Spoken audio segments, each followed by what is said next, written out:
আল্লাহ রাব্বুল আলামিন বিশ্ব নবী মুহাম্মদুর রাসূলুল্লাহ সাল্লাল্লাহু আলাইহি ওয়াসাল্লামকে লক্ষ্য করে বলছেন, ওয়া মিনান নাসি মান ইউজিবুকা কাওলুহু ফিল হায়াতিদ দুনিয়া ওয়া ইউশহিদুল্লাহা আলা মা ফি কলবিহি ওয়া হুয়া আলাদ্দুল খিসাম।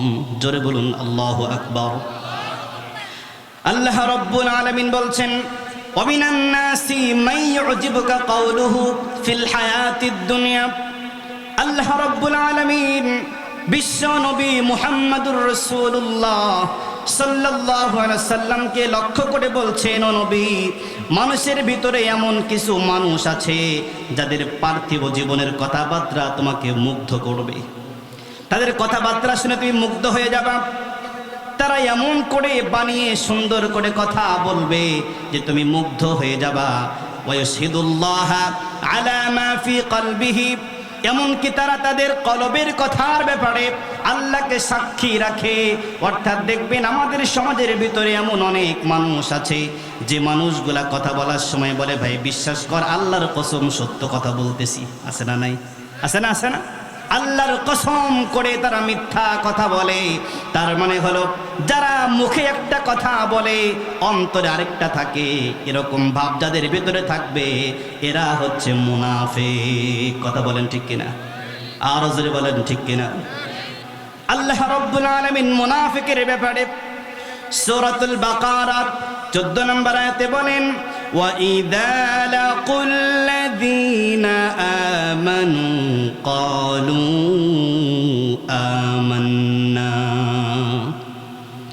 আল্লাহ রাব্বুল আলামিন বলছেন, ওয়া ইযা লাকুল লাযীনা আমানু, রব বলছেন ওরা যখন ঈমানদারদের সাথে মেশে তখন তারা বলে ক্বালু আমান্না, তারা বলে আমরা তো ঈমানদার, আমরা ঈমান এনেছি। অর্থাৎ মুসলমানদের সাথে যখন মিশে যায় মুসলমানদেরকে এটা বিশ্বাস করায়, বিশ্বাস করো আমি মুসলমান, আমি তোমার মতো ঈমানদার, তুমি যেমন করে ঈমান এনেছো আমিও ঈমান এনেছি। আল্লাহ পাক বলেন এটা হচ্ছে তাদের বাহিরের চেহারা, আর তাদের ভিতরের চেহারা কেমন শোনো। ওয়া ইযা খালাউ ইলা শায়াতিনহিম ক্বালু ইন্না মাআকুম ইন্নামা নাহনু মুস্তাহজিউন। আল্লাহু আকবার। আল্লাহ রাব্বুল আলামিন বলছেন, ওয়া ইযা খালাউ ইলা শায়াতিনহিম, রব বলছেন আর এরা যখন একান্তে তাদের কাফিরদের সাথে মেশে, তাদের শয়তানদের সাথে মেশে। আল্লাহ পাক এখানে শয়তান বলতে ইবলিস শয়তান বোঝান নাই। আল্লাহ রাব্বুল আলামিন এখানে শয়তান বলতে ওই মানুষদেরকে বুঝিয়েছেন যারা শয়তানের চাইতেও বড় শয়তান। আছে না নাই? জোরে করে বলেন। মানুষরূপী শয়তান আমাদের সমাজে আছে নাকি নাই? জোরে বলেন। আমাদের সমাজে মানুষরূপী অনেক শয়তান আছে, তাদেরকে দেখতে একদম ফেরেশতার মতো লাগে, কিন্তু কথাবার্তা চলাফেরা তার সব কিছু শয়তানের চাইতেও জঘন্য। আছে না নাই? আল্লাহ রাব্বুল আলামিন এখানে শয়তান বলতে রব্বুল আলামিন আবু জাহেল, উতবা, সাইবা এরকম নেতা যারা ছিল আর এইরকম মার্কা লোক যারা ছিল, যারা নাকি নেতা টাইপ, এদের সাথে যখন এরা মিশতো, মিশার পরে তারা বলতো ক্বালু ইন্না মাআকুম, আমরা তো তোমাদের সাথেরই লোক, আমরা তোমাদেরই লোক। তার মানে মুসলমানের সাথে যখন মেশে তখন বলে আমরা ঈমানদার, আমরা মুসলমান। আবার যখন তারা তাদের দলের লোকদের সাথে মেশে, শয়তানদের সাথে মেশে, আল্লাহ পাক বলেন তখন তারা বলে যে আমরা তো তোমাদেরই লোক। যদি তাদেরকে কেউ জিজ্ঞেস করে তুমি আমাদের লোক মানে, তোমাকে তো দেখলাম মুহাম্মাদের পিছনে নামাজ পড়তে, তোমাকে তো দেখলাম আবু বকরের সাথে মিশতে, তোমাকে দেখলাম ওমরের সাথে মিশতে, বর্তমান জামানায় তোমাকে দেখলাম মসজিদের ভিতরে, তোমাকে দেখলাম ইমামের পিছনে, তোমাকে দেখলাম বক্তার মজলিসে, তোমাকে দেখলাম আলেম ওলামার সাথে। তার মানে এখনো মুনাফিক আছে না নাই? বলেন বলেন। এরা যখন বলে তোমাকে তো দেখলাম ওই অমুক হুজুরের মাহফিলে, তোমাকে দেখলাম অমুক মসজিদে নামাজ পড়তে, তার মানে মক্কার কাফেররা বলতো যে তোমাকে দেখলাম মুহাম্মাদের সাথে, তোমাকে দেখলাম আবু বকরের সাথে, তোমাকে দেখলাম ওমরের সাথে। আবার বর্তমান জামানায় যারা মুনাফিক তারা দেখবেন আলেমের সাথেও আসে, জালেমের সাথেও আসে। তখন এরা আবার ডাক দিয়ে বলে তুমি বলতেছো তুমি আমাদের লোক, আমরা দেখলাম তুমি আলেমের সাথে মেশো, তোমাকে দেখলাম তুমি নামাজ পড়ো, তোমাকে দেখলাম তুমি মসজিদে যাও। আল্লাহ পাক বলেন যখন তারা এমন করে বলে তখন তারা উত্তর দেয় শোনো, ইন্নামা নাহনু মুস্তাহজিউন। আল্লাহ রাব্বুল আলামিন বলছেন তখন মুনাফিকরা বলে আরে তোমরা যেটা দেখেছো আমরা তো আসলে মুসলমানদের সাথে শুধুমাত্র তামাশা করেছি। নাউজুবিল্লাহ বলেন। ওরা ডাক দিয়ে বলে আমরা তো সত্যি সত্যি মুসলমান নয়, মুসলমানের সাথে মিশে শুধুমাত্র মুসলমানের সাথে মুনাফিকি করেছি, মুসলমানের সাথে তামাশা করেছি। আসলে ভাই আমরা প্রকৃত পক্ষে তোমাদেরই লোক। নাউজুবিল্লাহ। তারা মানে এদের চরিত্র হচ্ছে খারাপ, মুখে একটা অন্তরে আরেকটা। আল্লাহ রাব্বুল আলামিন বলছেন কোরআনের ভিতরে যে তারা মুসলমানের সাথে মিশে মুসলমান পরিচয় দেয়, আবার মুনাফিকের সাথে মিশে কাফেরদের সাথে মিশে আবার কাফের পরিচয় দেয়। তার মানে মুনাফিকরা মিথ্যা কথা বলে, ঠিক কিনা জোরে করে বলেন। আমার নবীজি হাদিসের ভিতরেও মুনাফিকদের 3টি লক্ষণ বর্ণনা করেছেন, কোন কোন হাদিসে আবার 4টা লক্ষণ বর্ণনা করেছেন। 3টা লক্ষণের ভিতরে 1 নম্বর লক্ষণ বিশ্ব নবীজি মুহাম্মদুর রাসূলুল্লাহ সাল্লাল্লাহু আলাইহি ওয়াসাল্লাম হাদিসের মধ্যে বলেন যখন তারা কথা বলে ইদা হাদ্দাথা কাযাবা, এরা যখন কথা বলে মিথ্যা কথা বলে। এরকম লোক আছে না নাই? যখন কথা বলে তখন তারা মিথ্যা কথা বলে। এরপরে রাসূল সাল্লাল্লাহু আলাইহি ওয়াসাল্লাম বলছেন ইদা ওয়াদা আখলাফা, এরপরে যখন এরা ওয়াদা করে তো ওয়াদার খেলাফ করে, আছে না নাই? আরো জোরে বলেন আছে না নাই? 3 নম্বর ওয়াইদা তুমিনা খানা, আর যদি তাদের কাছে আমানত রাখা যায় তারা আমানতের খেয়ানত করে, আছে না নাই? অর্থাৎ ভালো করে লক্ষ্য করেন 3টা গুণ, কথা বললে মিথ্যা কথা বলে, ওয়াদা করলে ওয়াদার বড় খেলাফ করে, আবার যদি কেউ আমানত রাখে আমানতের খেয়ানত করে, আছে না নাই? এরকম লোক আমাদের সমাজে আছে না নাই? আরো জোরে বলেন। আমাদের সমাজে এমন কিছু নেতাও আছে না নাই? কথা কয় না। আমি কি কারোর নাম ধরে বলতেছি? হ্যাঁ, রাগ করবেন না যদি কারোর সাথে মিশে যায়, কিছু করার আছে ভাই। আরো জোরে বলেন। কোন দলের কোন নেতার নাম হবে না, কিন্তু এরকম যদি নেতা আমাদের সামনে আসে তাদের গুণ সম্পর্কে আমাদের বলার দরকার আছে না নাই? জোরে করে বলেন তো। আছে। এরা দেখবেন ভোটের আগে, নির্বাচনের আগে ভালো ভালো ওয়াদা দেয়, আমাকে ভোটে জিতায় দাও, তোমাকে এইটা দিব ওইটা দিব সেইটা দিব, আছে না নাই? এরা যখন আবার জনগণের ভোট পেয়ে যখন তারা পাস করে, এমপি হয়, মন্ত্রী হয়, চেয়ারম্যান হয়, মেম্বার হয়, হওয়ার পরে সাধারণ জনগণ যখন কোনো সমস্যায় পড়ে তখন তার দেখা পাইতে জুতার তলা ক্ষয় হয়ে যায়, তারপরেও দেখা হয় না। এরকম নেতাও কিন্তু আমাদের আছে, ঠিক কি না? এজন্য আপনারা দেখবেন আমাদের প্রিয় শিল্পী মরহুম আইনুদ্দিন আল আজাদ রহমতুল্লাহি আলাইহি, নাম শুনেছেন আপনারা? হ্যাঁ, চমৎকার একটি গান লিখেছিলেন।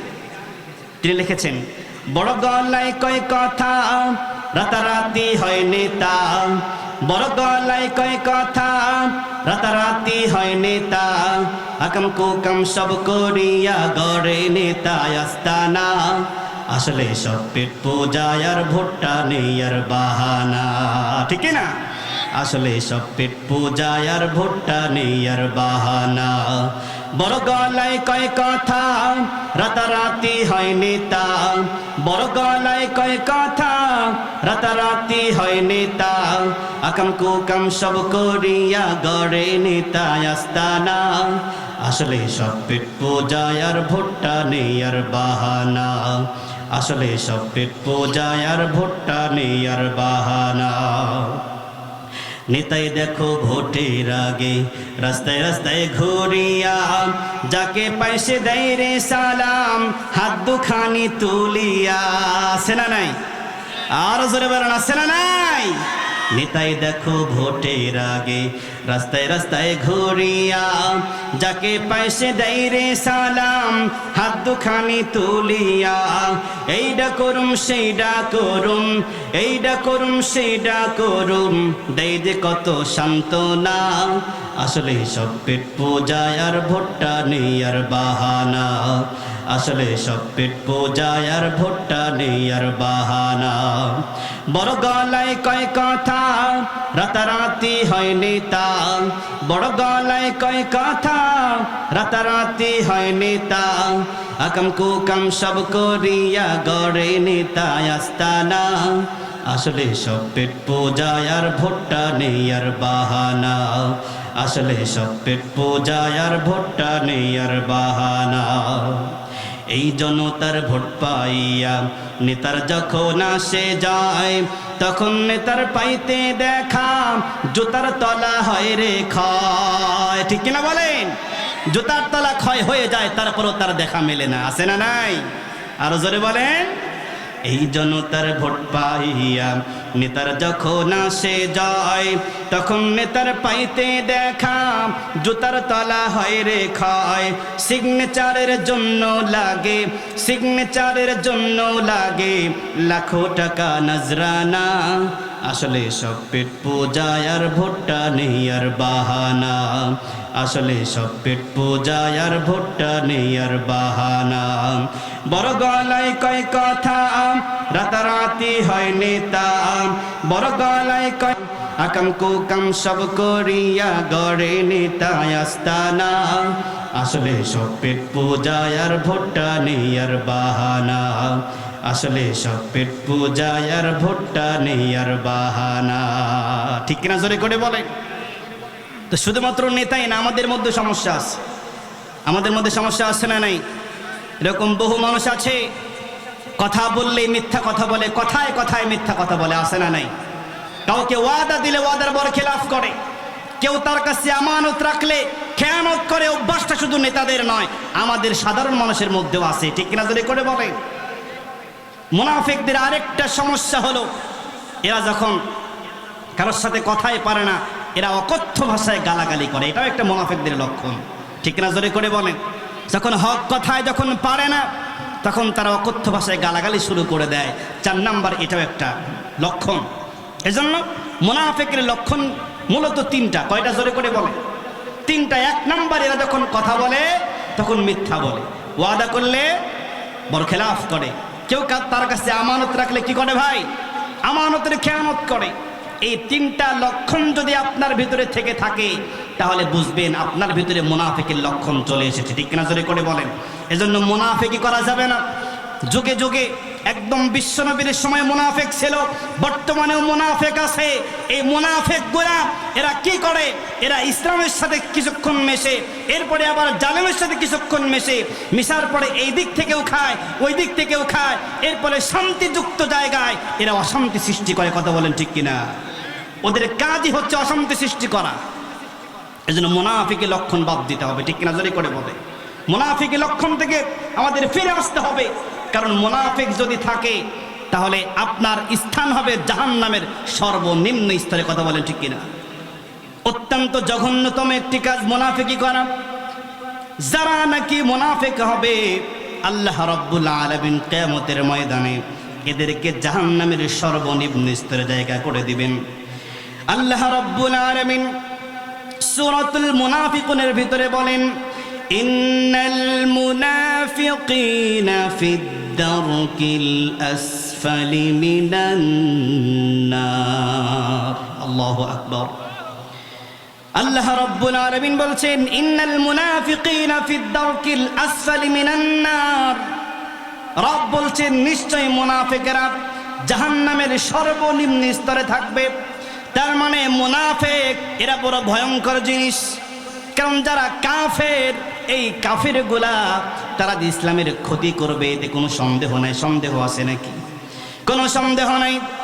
কিন্তু যারা নামদারি মুসলমান, নিজেকে মুসলমান বলে পরিচয় দেয়, আবার ইসলামের সাথেও মেশে, আলেমের সাথেও মেশে, আবার জালেমের সাথেও মেশে, এরা কখন যে ইসলামের ক্ষতি করবে মুসলমান টের পায় না। ঠিক কিনা বলে? এজন্য মুনাফিকের অবস্থা অত্যন্ত শোচনীয় অবস্থা হবে। মুনাফিকের লক্ষণ থাকা যাবে না, মুনাফিক যেন না হয়ে যায়। এই জন্য সাহাবে কেরাম ভয় পেতেন।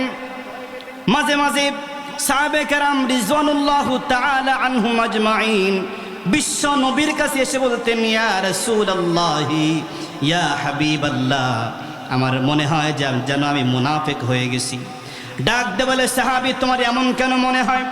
সাহাবী ডাক দে বলেন, ইয়া রাসূলুল্লাহ, যখন আপনার সামনে থাকি তখন কেমন যেন ঈমানটা বেড়ে যায়, জান্নাত জাহান্নামের কথা বেশি বেশি স্মরণ হয়, মরণের কথা বেশি বেশি স্মরণ হয়।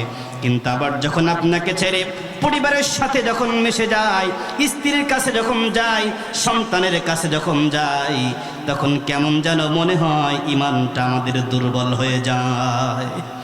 আমার নবীজি ডাক দিয়ে বললেন, না না, এটা মুনাফিকের লক্ষণ নয়, বরং মুসলমানের যত বেশি ইসলামের কথা আলোচনা করা যাবে, যত বেশি জান্নাত জাহান্নামের কথা আলোচনা করা যাবে, তাদের ঈমানটা বাড়তে থাকবে। আবার যখন এই কথা থেকে তারা বিরত থাকবে, তখন তাদের ঈমান কমতে থাকবে।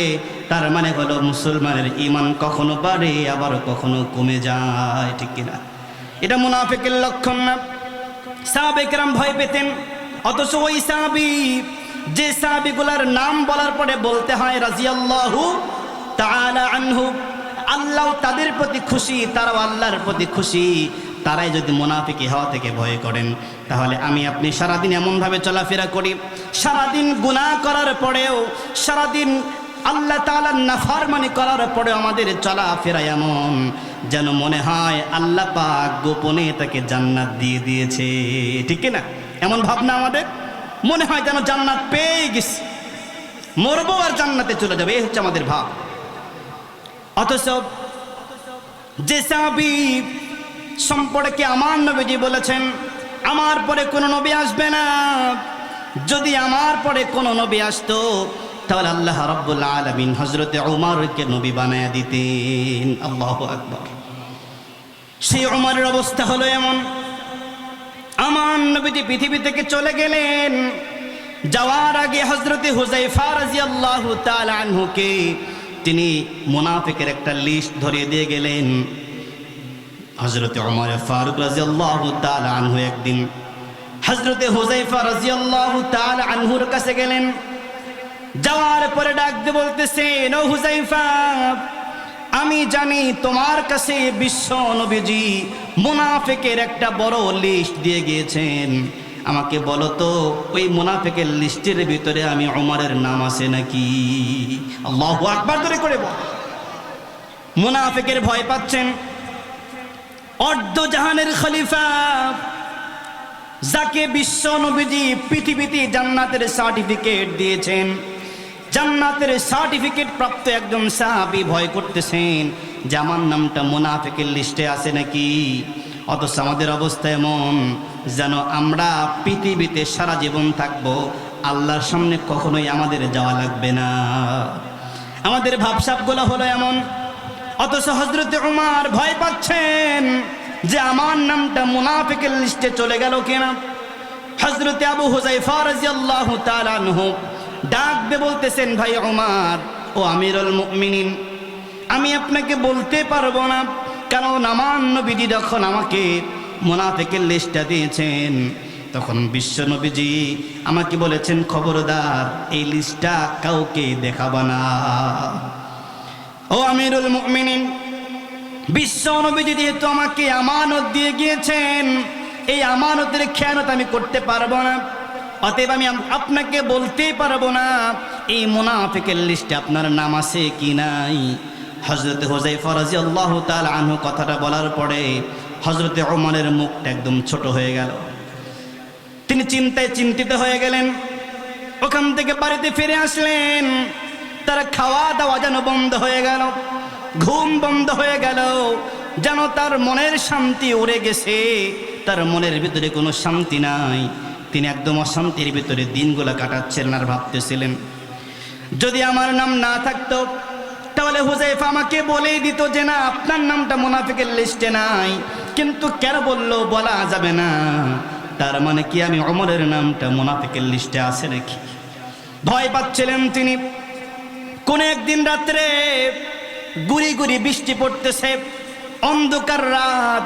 সেই রাত্রে তিনি চলে গেছেন হযরতে হুযায়ফা রাদিয়াল্লাহু তাআলা আনহুর বাড়িতে যাওয়ার পরে তিনি নক করলেন। নক করার সাথে সাথে দরজা খুলে গেল। হযরতে হুযায়ফা রাদিয়াল্লাহু তাআলা আনহু বের হয়ে আসলেন। আসার পরে ডাক দিয়ে বলতেছেন, ইয়া আমিরাল মুমিনিন, আপনি কষ্ট করে আমার দরজায় কেন হাজির হয়েছেন? যদি আপনি একটাবার খবর দিতেন তাহলে আমি হুযায়ফা আপনার দরবারে উপস্থিত হয়ে যেতাম। আমিরুল মুমিনিন বলেন, আপনার কি সেবা করতে পারি? হযরতে আমিরুল মুমিনিন উমর রাদিয়াল্লাহু তাআলা আনহু ডাক দিয়ে বলতেছেন, হুযায়ফা, কোনো সেবা করতে হবে না, আমাকে একটাবার বলো আমার নামটা মুনাফিকের লিস্টে আছে নাকি নাই? হযরতে আবু হুযায়ফা রাদিয়াল্লাহু তাআলা আনহু আবার বললেন, আমিরুল মুমিনিন ও হযরতে উমর, আমি তো আপনাকে বলেইছি আল্লাহ রাব্বুল আলামিনের হাবিব বিশ্ব নবী মুহাম্মদুর রাসূলুল্লাহ সাল্লাল্লাহু আলাইহি ওয়াসাল্লাম আমাকে আমানত দিয়েছেন, এই আমানতের খেয়ানত আমি করতে পারবো না। আল্লাহু আকবার। একটু ভালো করে লক্ষ্য করুন, অর্ধ জাহানের খলিফা তিনি এসে বলতেছেন, বলো তো ওই লিস্টে আমার নাম আছে কিনা? আর একজন দেশের নাগরিক ডাক দিয়ে বলতেছে, না বলতে পারবো না। এরকম সাহস কি আমাদের সমাজে কারোর আছে নাকি? আছে? আছে। এখন যদি ডক্টর ইউনূস এসে আপনাকে একটা প্রশ্ন করে, আপনি কি না করতে পারবেন? পারবেন? আপনার কাছে একটা জিনিস জানতে চাইলে আপনি তাকে না জানাতে পারবেন না, কারণ সেই সাহসটাই আপনার নাই। এখন বর্তমানে কেউ যদি কারোর কাছে কোনো কথা আমানত রাখে, ভাই এই কথাটা তোমাকে বললাম, খবরদার কাউকে বলো না, হাজারবার বলার পরেও দেখা যায় বন্ধু বন্ধুর শত্রু হয়ে যায়, ঠিক কিনা? এরকম হয় না? কয়েকদিন ভালোই কথাগুলো গোপন রাখে, কিন্তু একটু যদি মনোমালিন্য হয়ে যায়, গোপন কথাগুলো খুঁটে খুঁটে মানুষকে বলে দেয়, এমন মুনাফিক আমাদের সমাজে আছে না নাই? বহু আছে, আমানত রাখতে পারে না, আমানত দিলে আমানতের খেয়ানত করে ফেলে। অথচ বিশ্ব নবী কেমন মানুষ গড়লেন, যে মানুষগুলো একটা সময় মানুষকে জিন্দা জবাই করত, যে মানুষগুলা মানুষকে জিন্দা মাটির নিচে পুঁতে দিত, যে মানুষগুলার ভিতরে কোনো মনুষ্যত্ব ছিল না, যে মানুষগুলা মানুষকে মানুষ মনে করতো না, তারা মদ পান করত, নারীদের সঙ্গে অবৈধ সম্পর্ক করত, তারা জিনার মধ্যে লিপ্ত থাকতো। এত অসভ্য এক জাতিকে বিশ্ব নবী মুহাম্মদুর রাসূলুল্লাহ সাল্লাল্লাহু আলাইহি ওয়াসাল্লাম আল্লাহর কোরআন দ্বারা এমন মানুষ করলেন যে তারা সোনার মানুষে পরিণত হয়ে গেল, ঠিক কিনা? এমন মানুষ গড়লেন আমানতের খেয়ানত করে না, যেটা আমানত দেওয়া যায় পুঙ্খানুপুঙ্খ ভাবে তারা আমানতের রক্ষা করে। বিশ্বনবী বললেন, আবু হুযায়ফা খবরদার, তোমাকে লিস্ট দিলাম, খবরদার কাউকে বলো না। এতটুকু আমানত দেওয়ার কারণে হযরতে আমিরুল মুমিনিন তার কাছে আসলেন। আসার পরে বারবার জানতে চাইলেন, বলো আমার নামটা কি মুনাফিকের লিস্টের মধ্যে আছে নাকি? হুযায়ফা রাদিয়াল্লাহু আনহু বলেন, না বলতে পারবো না, বিশ্ব নবীর নিষেধ আছে। হযরতে উমর ফারুক রাদিয়াল্লাহু তাআলা আনহু এবার জিজ্ঞেস করলেন, ঠিক আছে ভাই, যেতে কথা বলবা না, আমাকে একটা কথা বলো তো, যদি আমি দুনিয়া থেকে তোমার আগে বিদায় নিয়ে চলে যাই, তাহলে আমার জানা যায় তুমি হুযায়ফা উপস্থিত হবা কিনা? হযরতে হুযায়ফা রাদিয়াল্লাহু তাআলা আনহু চোখের পানি ছেড়ে দিয়েছেন। ডাক দিয়ে বলে, ইয়া আমিরুল মুমিনিন, আপনার পূর্বে যদি আমি দুনিয়া থেকে বিদায় নিয়ে চলে যাই, আমার পূর্বে আপনি যদি দুনিয়া থেকে বিদায় নিয়ে চলে যান, ও আমিরুল মুমিনিন, আপনাকে কথা দিলাম অবশ্যই আমি আপনার জানাজায় উপস্থিত হব। আল্লাহু আকবার। হযরতে উমর ফারুক রাদিয়াল্লাহু তাআলা আনহুর মুখের ভিতরে যেন স্বস্তি ফিরে এলো। তিনি মুস্কি হাসি দিয়ে বলছেন, ও হুযায়ফা, আর কোনো চিন্তা নাই। বলে, কেন চিন্তা নাই কেন? ডাক দে বলে, হুযায়ফা, বহু লক্ষ্য করে দেখেছি, যখন মদিনার ভিতরে কোনো মুনাফিক মারা যায়, তুমি হুযায়ফা কখনোই তার জানাজায় কখনো শরীক হও না। যেহেতু তুমি আমার জানাজায় শরীক হবা, তার মানে অবশ্যই আমার নামটা মুনাফিকের লিস্টে নাই। একটু ভালো করে লক্ষ্য করেন তো, যাদের ঈমান এত মজবুত, যাকে দুনিয়াতেই যাদের আমলের কারণে ইমানের পাওয়ারে আল্লাহ রাব্বুল আলামিন দুনিয়াতে থাকতেই যাদেরকে জান্নাতের সার্টিফিকেট দিয়েছেন, তারপরেও তারা আখিরাত নিয়ে কত চিন্তিত ছিল, আখিরাতকে তারা কত ভয় পেত, কবরকে তারা কত ভয় পেত, আল্লাহর সামনে দাঁড়ানোকে কত ভয় পেত। কিন্তু আজকে আমি আপনি বলেন তো দেখি, আপনাকে কেউ কি জান্নাতের সুসংবাদ দিয়েছে নাকি? দিয়েছে? আপনাদের দিয়েছে মনে হয় না? আপনাদের দিয়েছে জান্নাতের সুসংবাদ? একটু হাত তুলেন। জান্নাতের সুসংবাদ পাইছেন? কে কে পাইছেন? জান্নাতের টিকিট কেউ পাইছেন? কথা কয় না। আপনাকে রাগ করছেন নাকি আবার? হ্যাঁ, খারাপ লাগতেছে আপনাদের? খারাপ লাগতেছে? 2-4 জন হ্যাঁ না বলে আর বাদ বাকি সব চুপচাপ। সবাই মনে হয় রাগই করছে। আলোচনা শেষ করে দিব? চলবে? আর একটু চলবে? তাও কয় না বাঙালি। একটু দুহাত তোলেন তো, দুহাত তোলেন। লিল্লাহে তাকবীর। দুহাত তোলেন। নারায়ে তাকবীর, নারায়ে তাকবীর। আল কোরআনের আলো। খালি ঘরেই জ্বালাবেন?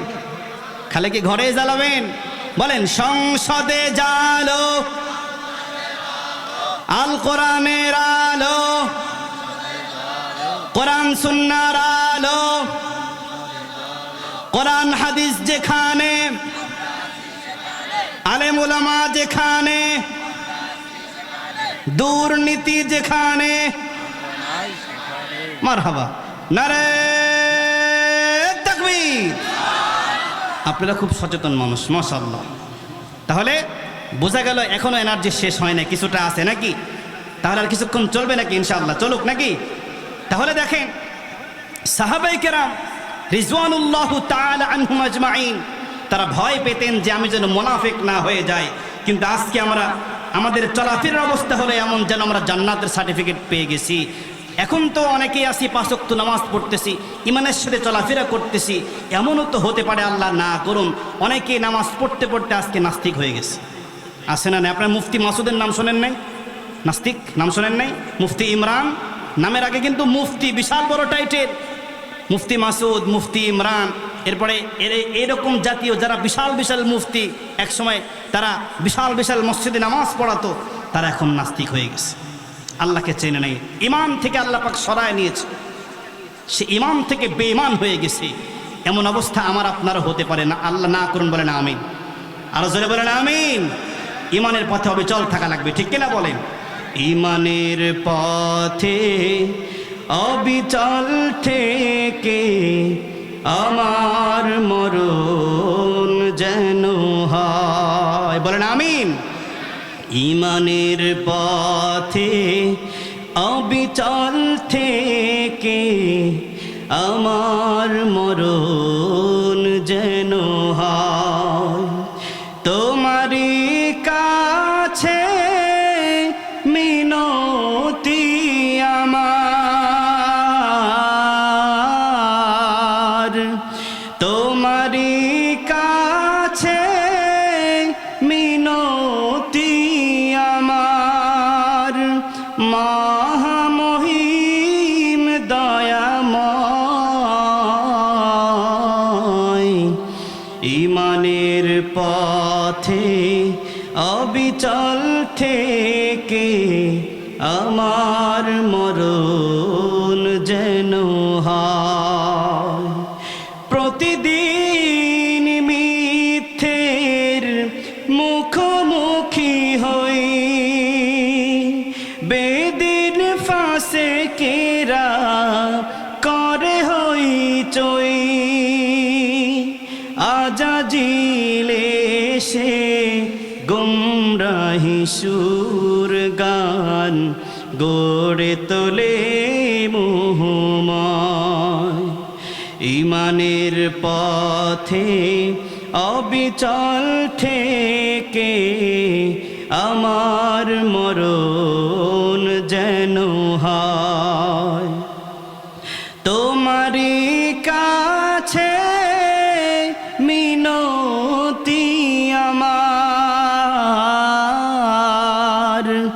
তোমারি কাছে মিনতি আমার, মহামহিম দয়াময়, ইমানের পথে অবিচল থেকে আমার মরণ যেন হয়। লা ইলাহা ইল্লাল্লাহ,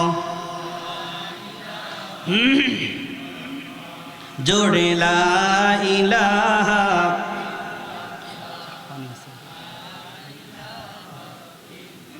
স্টেজে নাই,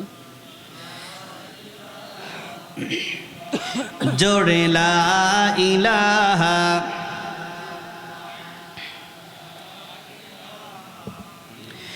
লা ইলাহা ইল্লাল্লাহু মুহাম্মাদুর রাসূলুল্লাহ সাল্লাল্লাহু আলাইহি ওয়াসাল্লাম। তাহলে বলেছিলাম দুই শ্রেণীর মানুষের কথা বলবো। কয় শ্রেণী? দুই শ্রেণী। তার মধ্যে আল্লাহ রাব্বুল আলামিন বলছেন ওমিনান নাস, মানুষের ভিতরে এমন মানুষ আছে মাইয়াশরি নাফসাহু বুতিগা মারদাতিল্লাহ, আল্লাহ পাক বলছেন যারা আল্লাহকে রাজি খুশি করার জন্য তাদের জীবনটা পর্যন্ত বিক্রি করে দেয়। আল্লাহু আকবার। আর যারা ইসলামের জন্য, রাসূলের জন্য, আল্লাহর জন্য যারা তাদের জীবনটাকে দিয়ে দেয়, রব্বুল আলামিন তাদের ব্যাপারে বলেন ওয়াল্লাহু রাউফুম বিল ইবাদ। আল্লাহু আকবার। আল্লাহ রব্বুল আলামিন বলছেন আল্লাহ পাক তার সেই বান্দাদের প্রতি অত্যন্ত দয়ালু। সুবহানাল্লাহ পড়েন। সম্মানিত উপস্থিতি, এই জন্য ইসলামের জন্য যদি পারে জীবন দিব, ঠিক কিনা বলেন? ইসলামের জন্য জীবন দিব, ইসলামের জন্য রক্ত দিব, ইসলামের জন্য জান মাল যা লাগে সব দিব। তারপরেও ইসলামের সাথে কখনো বেঈমানি করা যাবে না, ঠিক কিনা বলে?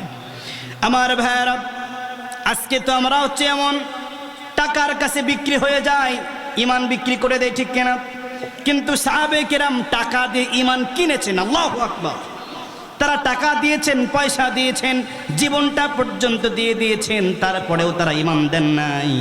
তারা টাকা দিয়েছেন কিন্তু ইমান দেন নাই, জীবন দিয়েছেন তারপরেও তারা ইমান দেন নাই, ঠিক না? সম্মানিত উপস্থিতি, সূরাতুল বাকারার 207 নম্বর আয়াতের সুন্দর একটা শানে নুজুল রয়েছে। এই আয়াতের যে সাহাবীর নাম হচ্ছে হযরত সুহাইব রুমি রাদিয়াল্লাহু তাআলা আনহু। বিশ্বনবী যখন হিজরত করে মদিনায় চলে গেছেন, হযরত সুহাইব রুমি রাদিয়াল্লাহু তাআলা আনহু তিনিও মদিনায় হিজরত করবেন। তিনি হিজরতে বের হয়েছেন। এমন মুহূর্তে মক্কার কুরাইশের কাফেররা তার সামনে দাঁড়িয়ে গিয়েছে। তার আগে বলে নেই, হযরত সুহাইব রুমি রাদিয়াল্লাহু তাআলা আনহু অত্যন্ত ধনী একজন ব্যবসায়ী ছিলেন। এর পাশাপাশি আরেকটা পরিচয় হলো হযরত সুহাইব রুমি রাদিয়াল্লাহু তাআলা আনহু অত্যন্ত শক্তিশালী একজন যোদ্ধা ছিলেন। তিনি খুব ভালো তীর চালাতে পারতেন, খুব ভালো তিনি তলোয়ার চালাতে পারতেন। যার কারণে হযরত সুহাইব রুমি রাদিয়াল্লাহু তাআলা আনহু ঘোড়া থেকে নেমে তার পিছনে থাকা সবগুলা তীর বের করলেন। বের করার পরে তার হাতের মধ্যে তিনি সবগুলা গেঁথে নিলেন আর বললেন, এই মক্কার কাফেরের গোষ্ঠীরা শোন, তোমরা আমাকে খুব ভালো করে চেনো। আমার হাতে যে তীর দেখতেছ, এই তীর আমি তোমাদেরকে অতক্ষণ পর্যন্ত চালাবো যতক্ষণ পর্যন্ত তীর শেষ না হয়। আবার যখন তীর শেষ হয়ে যাবে, আমার হাতে তলোয়ার রয়েছে, যতক্ষণ পর্যন্ত আমার জীবন থাকবে ততক্ষণ পর্যন্ত তোমাদের উপরে আমি তরবারি চালাতেই থাকবো। তার মানে আমার কাছে আসা তোমাদের জন্য প্রায় অসম্ভব ব্যাপার। তোমরা আমাকে খুব ভালো করে চেনো। মক্কার কুরাইশেরা ভয় পেয়ে গেল। হযরত সুহাইব রুমি রাদিয়াল্লাহু তাআলা আনহু বলছেন, শোনো, যদি তোমাদের উদ্দেশ্য অন্যরকম হয়, যদি কিছু টাকা পয়সার দরকার হয়, তাহলে শোনো, মক্কাতে আমার যত ধনভাণ্ডার রয়েছে ধন ভাণ্ডারের খোঁজ তোমাদেরকে দিয়ে দিব, কোথায় রেখে দিয়েছি সব তোমাদেরকে দিয়ে দিব, বিনিময়ে আমার পথটাকে পরিষ্কার করে দাও। মক্কার কাফেরগুলা পথ ছেড়ে দিল আর বলল, শুআয়ব কোথায় রেখেছো তোমার ধন ভাণ্ডার, খোঁজ দিয়ে দাও। তিনি খোঁজ দিলেন, চলে গেলেন বিশ্বনবীর কাছে। যখন বিশ্বনবীর কাছে গেলেন, আমার নবীজি বললেন, ও আবু ইয়াহইয়া, তুমি লাভজনক ব্যবসা করেছো। আল্লাহু আকবার। তোমার এই কাজ দেখে আল্লাহ খুশি হয়ে গেছেন। তার মানে হলো হযরত সুহাইব রুমি রাদিয়াল্লাহু তাআলা আনহু তিনি ধন ভাণ্ডার সব কিছু দিয়ে দিলেন, টাকা দিলেন, পয়সা দিলেন, যা কিছু ছিল সব মক্কার লোকদেরকে দিয়ে দিলেন। তার বিনিময়ে তিনি ইমানটাকে বিক্রি করে দেন নাই, ঠিক কিনা? আর আজকে আমাদের অবস্থা হলো এমন, 500 টাকার কাছে ইমান বিক্রি। কথা বলেন, আছে না নাই? 500 টাকার কাছে ইমান বিক্রি। এই দেশে এমন মানুষ যে 500 টাকা দিয়ে সাক্ষী কেনা যায়। বলেন বলেন, আমাদের সমাজে বিচার হয়, ওই বিচারের ভিতরে যারা নাকি সাক্ষী থাকে, ওই সাক্ষীদেরকে 500-1000 টাকা ধরা দিলে সাক্ষীটা উল্টায় যায়। কথা বলেন, ঠিক কিনা? আর যদি প্রধান বিচারককে আরেকটু টাকা বাড়িয়ে দেওয়া যায়, যদি 1000 প্রমাণ থাকে অপরাধীর পক্ষে, তারপরেও কিছু টাকা খাওয়ার কারণে, ইমানকে বিক্রি করার কারণে দেখবেন 1000 অপরাধ প্রমাণ পাওয়ার পরেও যে অপরাধ করেছে তার পক্ষে রায়টা চলে যায়, ঠিক কিনা? এর কারণ কি? এর কারণ হলো আমরা টাকার কাছে বিক্রি হই, টাকার কাছে ইমান বিক্রি করে দেই।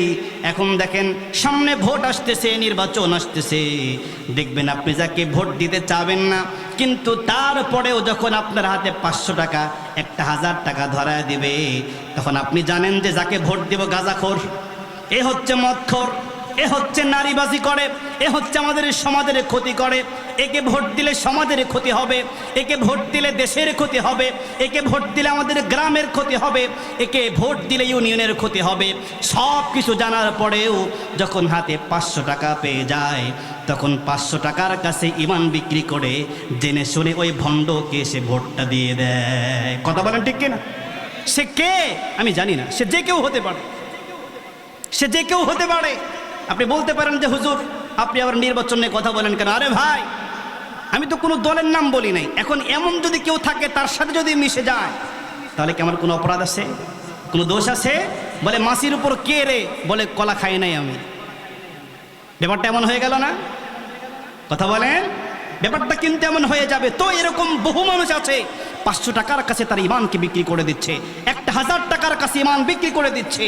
আমরা এভাবে ইমান বিক্রি করব না। বিক্রি করবেন ইমান, জিকির করেন লা ইলাহা,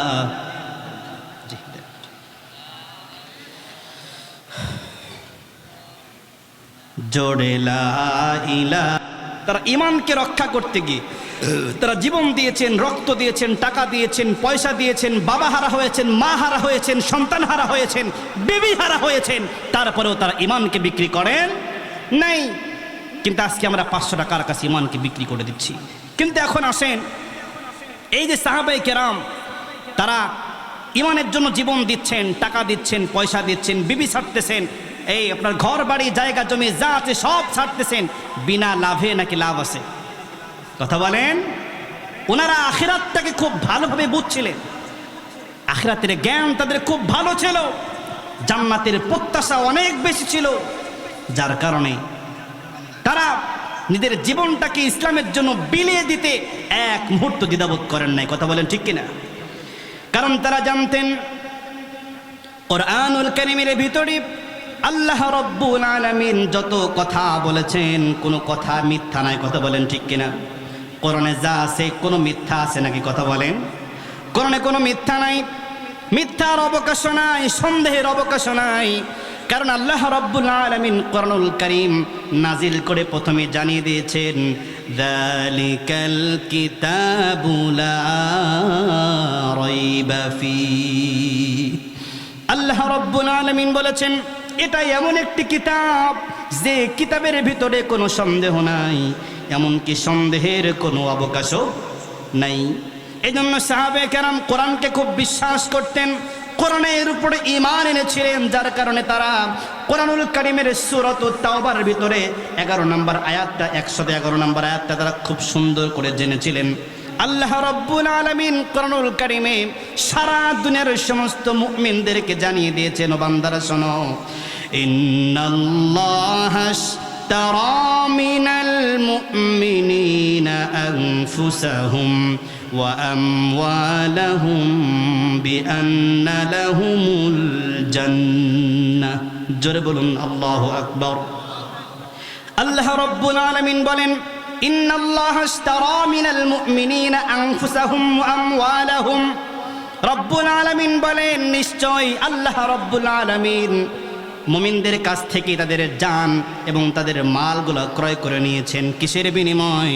বিআন্না লাহুমুল জান্নাহ, জান্নাতের বিনিময়ে। বলেন আল্লাহু আকবার।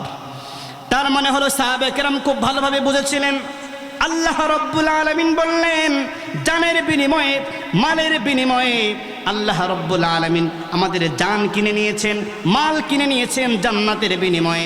তার মানে হলো যদি জানটাকে, যদি মালটাকে আল্লাহর রাস্তায় কোরবানি করতে পারি, তাহলে মরতে দেরি, জান্নাত পাইতে আমাদের কোনো দেরি নাই। ঠিক কিনা বলেন? এই জন্য তারা অত্যন্ত ইমানদার ছিলেন, বিশ্বাসী ছিলেন, আল্লাহর কোরআনকে তারা বিশ্বাস করতেন। যার কারণে কোরআনের আয়াত যখন তারা পড়েছে, যদি আমরা জীবন দিয়ে দেই, যদি মাল দিয়ে দেই, কোনো ক্ষতি নাই, বরং এর বিনিময়ে আল্লাহ পাক পরকালে আমাদেরকে জান্নাত দান করবেন। আল্লাহু আকবার। আমরা সবাই জান্নাত চাই তো নাকি? জান্নাত চাই না? আমরা সবাই জান্নাত চাই, কিন্তু জান্নাতে যাওয়ার কাজ করি না, ঠিক কিনা?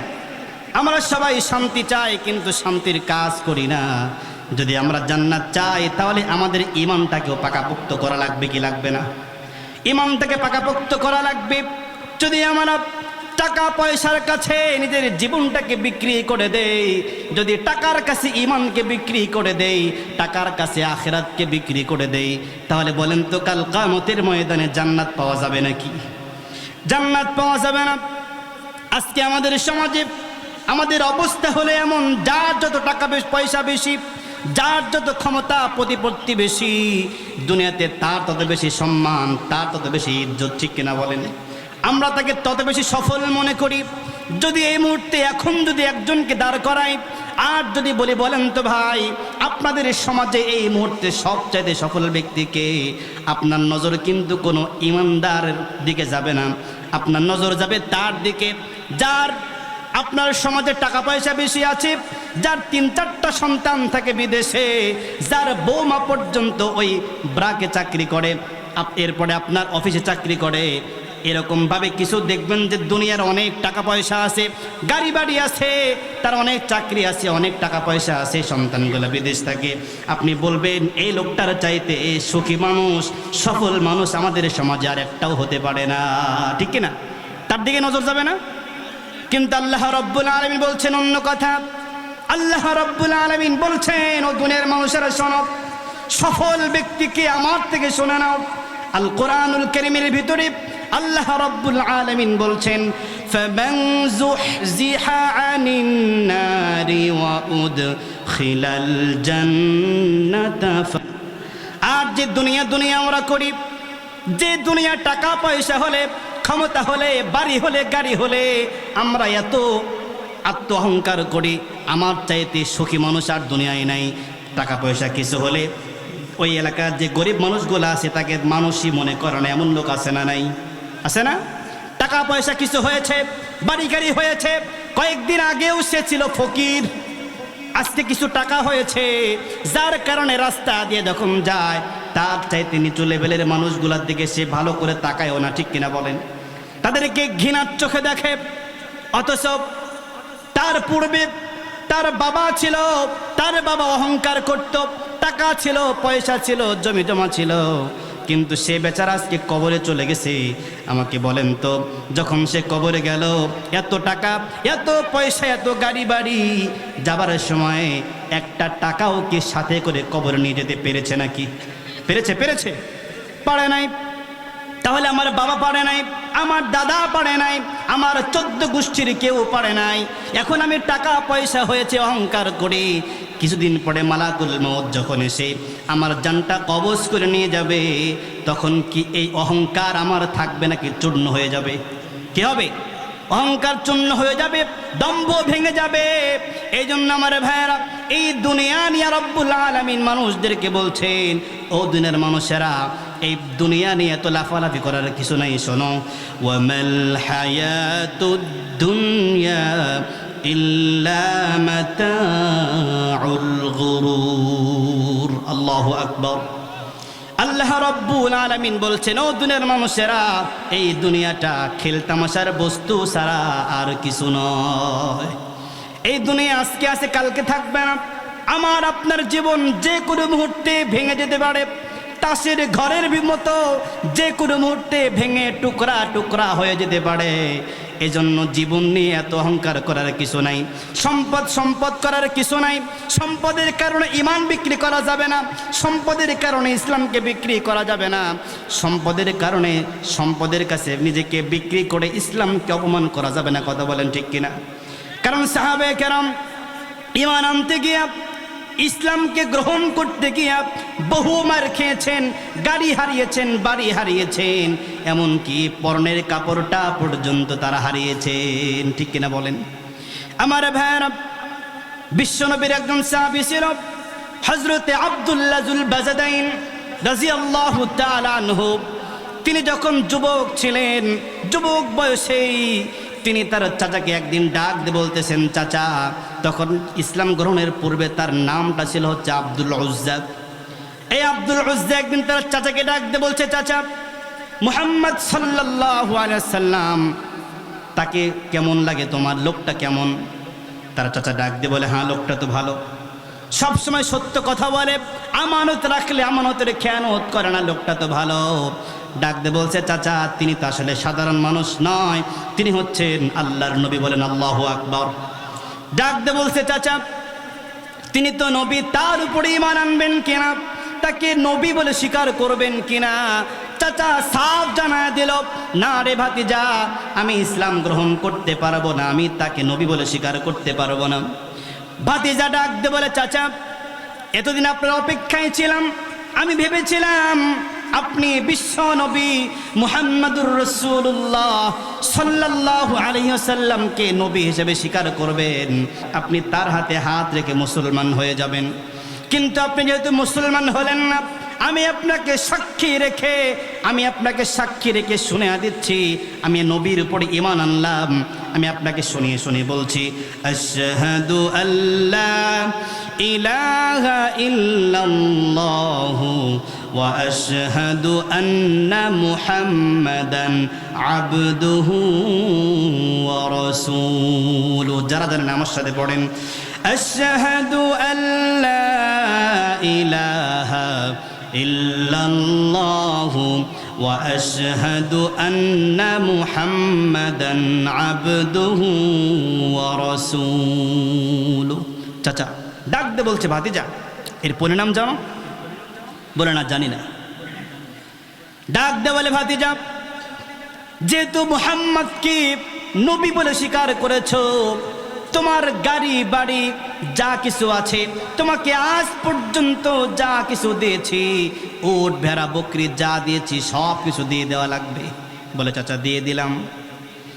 বলে, শুধু তাই নয়, তোমার যে পরনের কাপড় আছে, এই কাপড়টা পর্যন্ত দিয়ে দেওয়া লাগবে। ভাতিজা ডাক দিয়ে বলে, চাচা, শুধুমাত্র আমার জমি জমা কেন, আমার কাপড়ও কেন? যদি আমাকে সারা দুনিয়া ছেড়ে দিতে বলেন, সারা দুনিয়া ছেড়ে দিব, তারপরে মুহাম্মদকে ছেড়ে দিব না। আল্লাহু আকবার। আমার ভাইরা, আব্দুল উজ্জা তার জামা কাপড়গুলো খুলে ফেলে দিলেন। যুবক মানুষ চলে গেলেন মায়ের কাছে।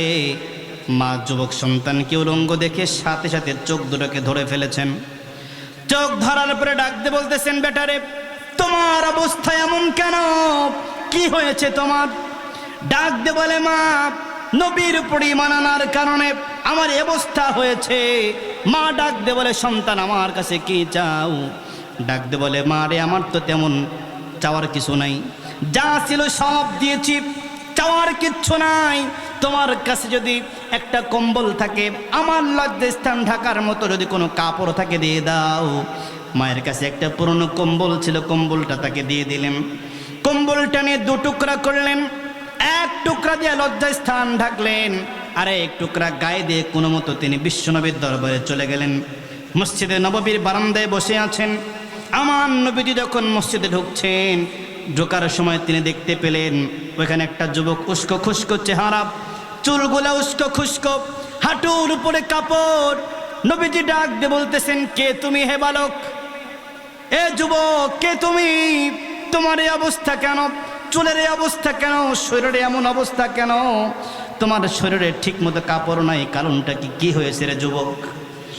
যুবক চোখের পানি ছেড়ে দিল, ডাক দে বলে, ইয়া রাসূলুল্লাহ, ইসলাম আনতে গিয়া, আপনাকে নবী বলে স্বীকার করতে গিয়া জায়গা জমি, ভেড়া বকরি, উট, এমনকি পরনের কাপড় পর্যন্ত হারিয়েছি। ইয়া রাসূলুল্লাহ, ঈমান আনতে গিয়ে শরীরের কাপড়টা পর্যন্ত আনতে পারি নাই। আল্লাহু আকবার। আমার নবীজি সাথে করে নিয়ে গেলেন, আসহাবে সুফার ভিতরে বসতে দিলেন। বিশ্ব নবী ডাক দিয়ে বললেন, এ আব্দুল ডাক দিয়ে বললেন, এ যুবক, তোমার নাম কি? যুবক ডাক দিয়ে বলছে, আমার নাম আব্দুল উজ্জা। আমার নবীজি ডাক দিয়ে বললেন, না না, আজকে থেকে তোমার নাম আব্দুল উজ্জা নয়, আজকে থেকে তোমার নাম আব্দুল্লাহ। আল্লাহু আকবার। আল্লাহর কাছে সবচাইতে প্রিয় নাম হচ্ছে আব্দুল্লাহ আর আব্দুর রহমান।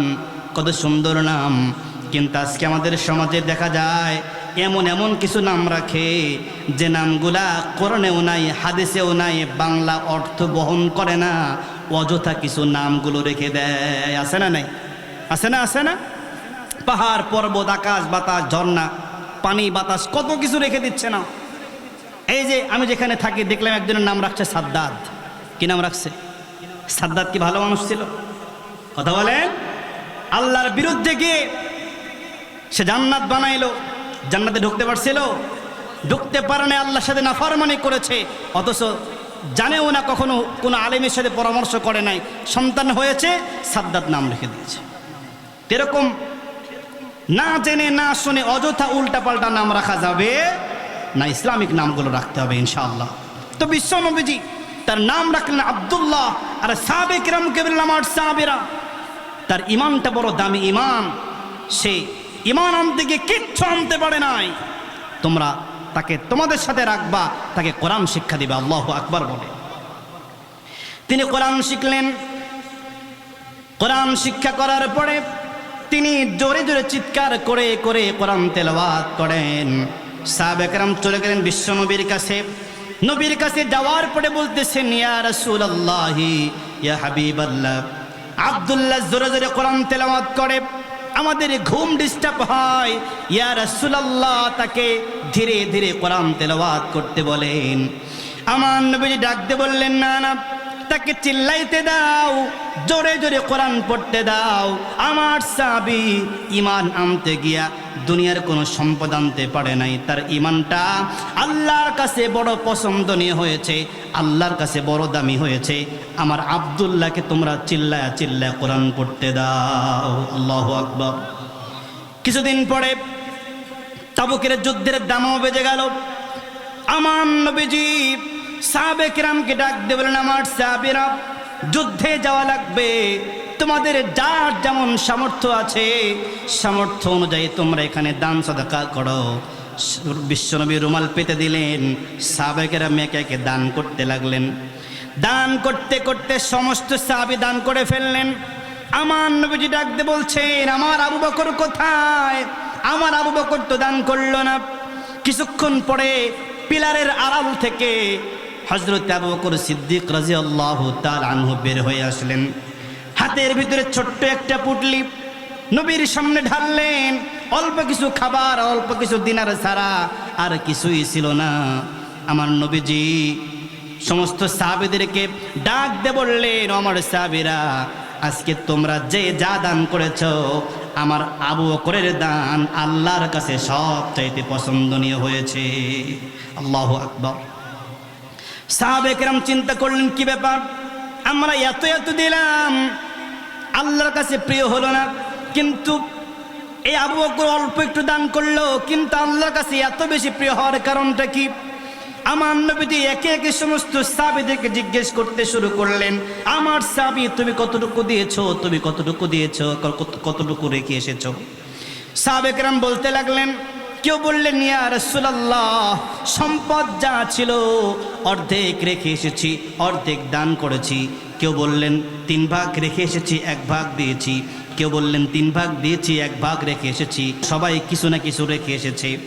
হযরত আবু বকরকে ডাক দিয়ে বললেন, আমার সাহাবী আবু বকর, বলো তো তুমি বাড়িতে কি রেখে এসেছো আর আমার দরবারে কি দিয়েছো, একটু বলো। হযরত আবু বকর সিদ্দিক রাদিয়াল্লাহু তাআলা আনহু ডাক দিয়ে বলতেছেন, ইয়া রাসূলুল্লাহ, বাড়িতে সম্পদ বলতে যা বোঝায় সমস্ত সম্পদগুলা আপনার দরবারে উপস্থিত করে দিয়েছি। ইয়া রাসূলুল্লাহ, আমার বাড়িতে কেবলমাত্র আল্লাহ আর আল্লাহর রাসূলের ভালোবাসা ছাড়া আর কিছু জমা নাই। আল্লাহু আকবার। এইটা শুনে সবাই বুঝতে পারলেন যে হ্যাঁ, আবু বকরের দানটা কেন আল্লাহর কাছে সবচেয়ে প্রিয় হয়েছে। বিশ্ব নবীজি সাহাবীদেরকে যুদ্ধের ময়দানে রওনা হয়েছেন। প্রতিমধ্যেই হযরত আব্দুল্লাহ যুলবাজাদাইন রাদিয়াল্লাহু তাআলা আনহু বিশ্ব নবীর সামনে হাজির হয়ে গেছেন। ডাক দিয়ে বলছেন, ইয়া রাসূলুল্লাহ, ইয়া হাবিবাল্লাহ, সমস্ত সাহাবে কেরাম তারা সাধ্য মতো দান করলো, সাদাকা করলো, আমি এমন হতভাগা, আমি একটি টাকাও যুদ্ধের জন্য দিতে পারলাম না। চোখের পানি ছেড়ে দিলেন আর ডাক দিয়ে বলছেন, ইয়া রাসূলুল্লাহ, আপনি আমার জন্য দোয়া করুন, আজকে যেন যুদ্ধে গিয়ে আমি আল্লাহর দ্বীনের জন্য শহীদ হতে পারি। আল্লাহু আকবার। আমার নবীজি একজন সাহাবীকে বললেন, খেজুর গাছের বাকল নিয়ে আসো। বাকল নিয়ে আসা হলো, আব্দুল্লাহর হাতে বেঁধে দিয়ে আমার নবীজি আল্লাহকে ডাক দিয়ে বললেন, আল্লাহ, আমি আব্দুল্লাহর রক্ত কাফেরদের জন্য হারাম করে দিলাম। হযরতে আব্দুল্লাহ কাঁদতেছেন আর বলতেছেন, ইয়া রাসূলুল্লাহ, আপনার কাছে চাইলাম কি আর আপনি কি দোয়া করলেন? আপনি আমার রক্ত কাফেরদের জন্য হারাম কেন করে দিলেন? আমার নবীজি ডাক দিয়ে বললেন, ও আব্দুল্লাহ, তুমি যেহেতু শাহাদাতের তামান্না করেছো, শাহাদাতের আশা করেছো, এখন যদি তুমি অসুস্থ হয়ে ঘরের ভিতরে মারা যাও, তারপরেও আল্লাহ তোমাকে শহীদি মর্যাদা দান করবেন। আল্লাহু আকবার জোরে করে বলেন। আমার ভাইরা, সাহাবে কেরাম সহ বিশ্বনবী যুদ্ধের ময়দানে চলে গেলেন। যুদ্ধ শেষ হলো, সমস্ত সাহাবীরা বিশ্বনবী ফেরত আসলেন। আসার পরে নবীর কাছে খবর গেল, ইয়া রাসূলুল্লাহ, কয়েকদিন যাবত আব্দুল্লাহ জ্বরে আক্রান্ত ছিল, এরপরে জ্বরের কারণে দুনিয়া থেকে আল্লাহ তাআলা তাকে নিয়ে গিয়েছেন। আমার নবীজি বললেন, আমার আব্দুল্লাহকে গোসল করাও, তাকে জানাজার ব্যবস্থা করো, দাফন কাফনের ব্যবস্থা করো। ব্যবস্থা হয়ে গেল। আমার নবীজি নিজে দাঁড়িয়ে থেকে তারা জানাজা পড়লেন। এরপরে হযরত আবু বকর, হযরত উমর রাদিয়াল্লাহু তাআলা আনহু, হযরত আব্দুল্লাহ যুলবাজাদাইন রাদিয়াল্লাহু তাআলা আনহুর লাশ নিয়ে কবরের দিকে গেলেন। আমার নবীজি স্বয়ং তিনি কবরের মধ্যে নেমে পড়লেন। আর পাশে যেহেতু রাতের বেলা ছিল, হযরতে বেলাল একটা বাতি ধরে তিনি ওই কবরের মাঝখানে কবরের পাশে দাঁড়িয়েছিলেন। আমার নবীজি হযরতে আব্দুল্লাহ যুলবাজাদাইন রাদিয়াল্লাহু তাআলা আনহুকে দাফন করলেন, নিজ হাতে কবরে শোয়ালেন, কবরে মাটি দিলেন। এরপরে আমার নবীজি আল্লাহর কাছে দোয়া করলেন, আল্লাহ, আজকে সন্ধ্যা পর্যন্ত আমি আমার আব্দুল্লাহর প্রতি খুশি ছিলাম, রাজি ছিলাম। ওগো আল্লাহ, তুমিও আব্দুল্লাহর প্রতি খুশি হয়ে যাও। আল্লাহু আকবার বলেন। এই দোয়া করার পরে পাশেই ছিল হযরতে মাসউদ রাদিয়াল্লাহু তাআলা আনহু। তিনি চিৎকার করে বললেন, আরে আজকে যদি এই কবরে আব্দুল্লাহর লাশ না হয়ে যদি আমি মাসউদের যদি লাশটা হয়ে যেত, তাহলে আমার এই ভাগ্যটা খুলে যেত। আল্লাহু আকবার।